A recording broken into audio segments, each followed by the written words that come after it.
Hello everyone, it's Seth, probably better known as Saffron Olive, and it's time for another edition of Against the Odds. So last week, on our Against the Odds poll, it was Scarecrows in Modern coming out ahead, beating out Werewolves in Modern. Werewolves is the new always finish second deck, so I don't know if it'll ever get over the hump, but Werewolves has been trying really hard and just not quite getting there.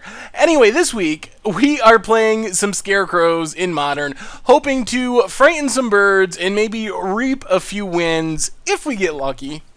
So, Scarecrows is a really challenging tribe to build around. There are maybe 3 good Scarecrows in the entire history of Magic, and the problem is they don't necessarily work all that well together. So this deck is built around the 3 good Scarecrows, and while they synergize a bit, they also... the deck is kind of 3 separate parts built around these 3 different cards with some amount of synergy between them. So part 1 of the deck with Big Daddy Scarecrow Reaper King is the Scarecrow tribal aggro beatdown plan. So Reaper King costs between 5 and 10 mana, depending on how many colors of mana we have. It's a 6/6, it's a Scarecrow Lord, so it pumps all our other Scarecrows. And it says whenever another Scarecrow enters the battlefield, you get to destroy a permanent. So it vindicates things whenever we cast another Scarecrow. So the main idea with Reaper King is we play some Scarecrows, and then play Reaper King, and hopefully we can attack with Scarecrows for the win, and maybe blow up some blockers or our opponent's lands along the way. The challenging part is Scarecrows are not very aggressive. As a tribe, they are just not a very aggressive tribe. So what are we beating down with? Well, things like Scuttlemutt and Shell Skulkin, for example. So Scuttlemutt is actually kind of good. It is a Birds of Paradise that is a 3-mana 2/2 artifact. It can also change the color of creatures, which is only somewhat relevant in our deck. But the main thing is it's pretty good with Reaper King, because we can play Scuttlemutt on turn 3, and then in theory on turn 4, assuming our mana's working out, we can cast the Reaper King, pump up our Scarecrows, beat down Shell Skulkin, the good old 4-mana 3/2. But, with Reaper King, it's a 4-mana 3/4, which makes it very slightly better, but it's not a great card. It does have an ability where we can give a blue creature Shroud, which may come up from time to time. The problem is, except for Reaper King, Scarecrows are artifacts, so they're not colored. We can do some tricky things with the colors, like Scuttlemutt, for example, and more that we'll talk about in the future, but 3 is still a lot of mana to activate the ability, but amazingly enough, Shell Skulkin is one of the playable, and I use that term loosely, Scarecrows in the game of Magic. And then we have Scarecrown, which is actually decent. It's a 3-mana 2/1, but you can sack a Scarecrow to draw a card, so it can kind of help us negate the effects of removal. If someone targets our Scuttlemutt with a Path to Exile or a Lightning Bolt, we can sack it to draw a card and get some advantage out of it. Plus, you can pay 4, tap it to return an artifact from a graveyard to play, so it's kind of pay 5, draw a card, because you can sack a Scarecrow to draw the card, then pay 4 and tap it to get back the Scarecrow that you sacked. Plus, it can just get back like a Reaper King or something that died. So those are beatdown Scarecrows. They're also fine after Reaper King because they vindicate things if Reaper King's on the battlefield. But that's part 1 of the deck. Reaper King plus random Scarecrows. Hope we can get in some damage and win the game that way. The second good Scarecrow is Pilipala. Pilipala is a 2-mana 1/1 flyer that has an ability where you can untap it by paying 2 to add a mana of any color. So Pilipala isn't great, but it does form an infinite combo with Grand Architect. So if we're not just beating down with Scarecrows, our second plan is to use a Scarecrow Pilipala to go infinite on mana. Grand Architect you can turn an artifact creature into a blue creature, and then you can tap blue creatures to add 2 mana that can only be spent on artifacts or the abilities of artifacts. So basically, with both on the battlefield, we turn the Pili-Pala blue, tap it to add 2 of the artifact mana, then use that artifact mana to untap Pili-Pala, make a mana of any color, so we can make an infinite amount of mana of any combination of colors with Pili-Pala. So what do we do with all this mana? The main thing we can do is Whispers of the Muse, which is a way we can draw our entire deck. So it's 1 mana draw a card, but it has a buyback of 5. So for 6 mana, we draw a card and keep Whispers of the Muse. So with infinite mana, we can draw our entire deck, which draws us a bunch of Scarecrows and so forth. This also creates an interesting against the odds subgame, where it becomes against the odds, can we actually do this combo without timing out? Because it requires a ton of clicking on Magic Online. So if we actually pull off this combo, it will be interesting to see how practical it actually is on Magic Online. So anyway, when we're not beating down with the Reaper King plan, we can hopefully randomly draw into our infinite mana package, draw a bunch of cards, and then what are we trying to draw into? Well, first off, we can draw into our Reaper Kings, which allows us to cast more Scarecrows, destroy all our opponent's stuff. If we're drawing our entire deck with a Reaper King on the battlefield, that means we're drawing tons of other Scarecrows. Since we have an infinite mana, we can cast them, put our opponent down to 0 permanence. But we can also win the game right away. We have Painter's Servant, which we will draw into eventually, since we're drawing all of our cards. And Painter's Servant can change everything to a color of our choice. So when it enters the battlefield, you pick a color. In this case, we will want to pick red because we have a copy of Jawbone Skulkin, another Scarecrow. This one is a 1/1 for 1, but it has an ability where we can pay 2 and give a red creature haste until end of turn. So we draw our entire deck. That includes a Painter's Servant, which we put on red.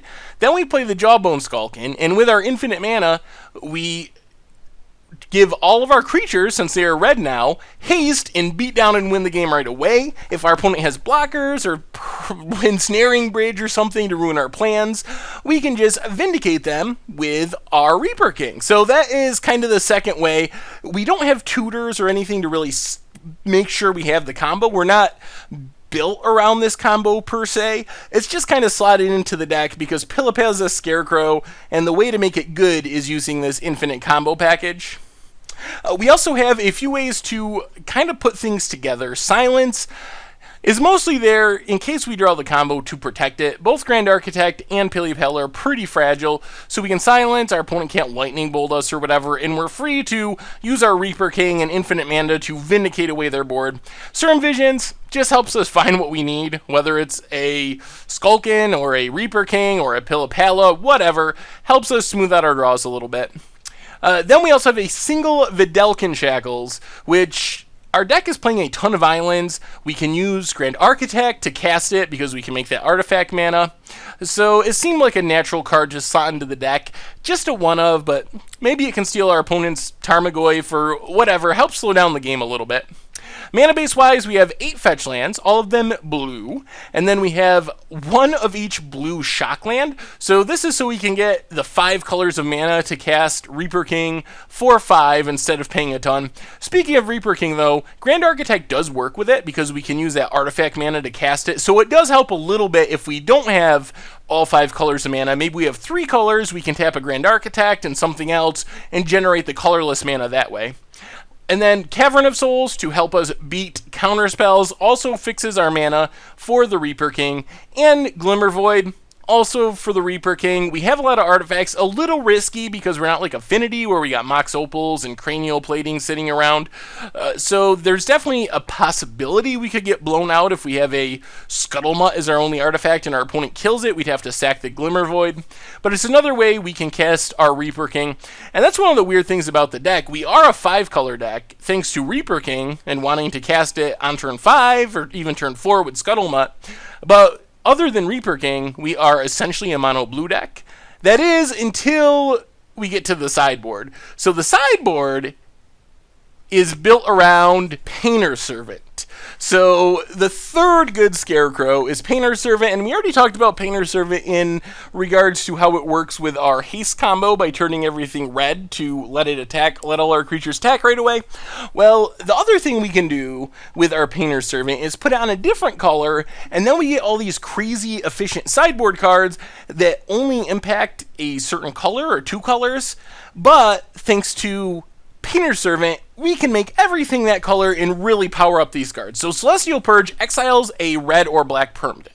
And that's awesome for 2 mana at instant speed if your opponent has red or black permanents, but in a lot of matchups they won't have those. So Painter's Servant, we can set it on black, for example, and then Celestial Purge is 2 mana kill anything, even including our opponent's lands. So this is our sideboard plan as we sideboard in these cards and become more of a Painter's Servant based deck.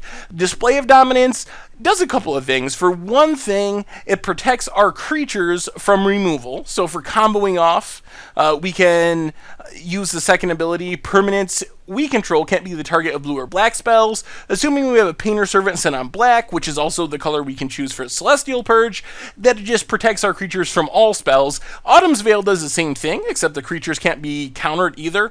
Plus, the first ability on Display of Dominance lets us vindicate our opponent's lands, or planeswalkers, or ensnaring bridges, or ley lines of sanctity, any non-creature permanents, assuming we have that Painter's Servant set on black. And then, if we don't want to set it on black, we can set it on red, and we have Flash Freeze, which becomes better than Counterspell. 1 in a blue, counter any spell if we have a Painter's Servant on red, making everything red.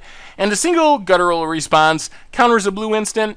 Sometimes we also set our Painter's Servant on blue, because it works well with Grand Architect, because then we don't have to pay the blue mana to make our artifacts blue to tap them for artifact mana, if that makes sense. So if our Painter's Servant's on blue, Guttural Response is counter any instant.